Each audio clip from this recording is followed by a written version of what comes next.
Well, much of Latin America and the Caribbean has been overwhelmed by the coronavirus. In Cuba, it's a very different situation. This island's actually done something quite remarkable, which is, according to health authorities, bring the spread of COVID under control.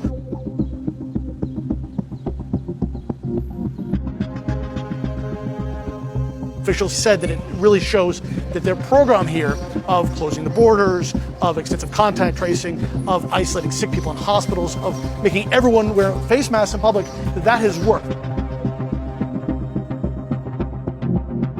Many of the restaurant owners that are reopening their businesses now say that they are really in financial peril because 80% of their usual clientele are tourists. Now the real challenge for Cuba is how do you continue to reopen, relax some of the strict lockdown measures without losing the advantage they have here. Of course, the economy at some point needs to reopen, but there's always that risk that by relaxing certain measures, you could see another outbreak.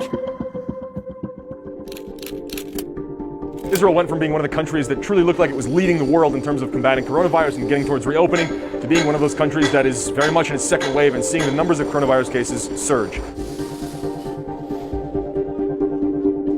When the government began to reopen, especially during that week and in the time that followed that, is where the numbers steadily began to rise. Crucially, as Israel tries to get the coronavirus cases under control, the number of new cases, what we're seeing is a dramatic rise in the scale and the number and the locations of protests. And the Prime Minister, Benjamin Netanyahu, is the focus of their anger. Hundreds, if not thousands, now regularly gather outside of the Prime Minister's residence, block off streets. These protests have become commonplace, and it's difficult to see these protests going away, especially as the coronavirus cases in this country continue to rise.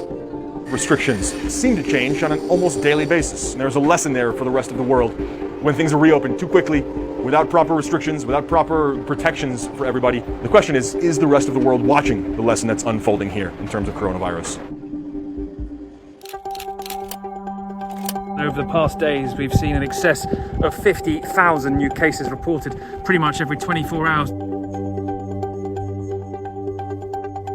There was one tiny bit of positive news for Brazil, certainly for its president, Jair Bolsonaro, who's been in isolation behind me here in the presidential residence in Brasilia for about 2 weeks since he tested positive for coronavirus. Now he seems to be in an improved state of health. He emerged over the weekend and said, in fact, that he was now negative, again holding up a box of that hydroxychloroquine. The medication, which has no proven scientific effect preventing coronavirus, may in fact be harmful.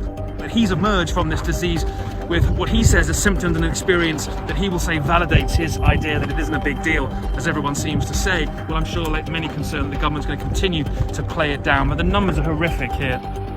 It's not completely clear what the plan going forwards in Brazil actually is. There's a lot of vaccine trials being done here. 3 potentially will get underway, and Brazil hopes to get a head start. Broadly, I think Brazilians you speak to are just tired. They're tired of 5 months. They're tired of the idea that there may be still worse yet to possibly come, and they're tired of the bad news.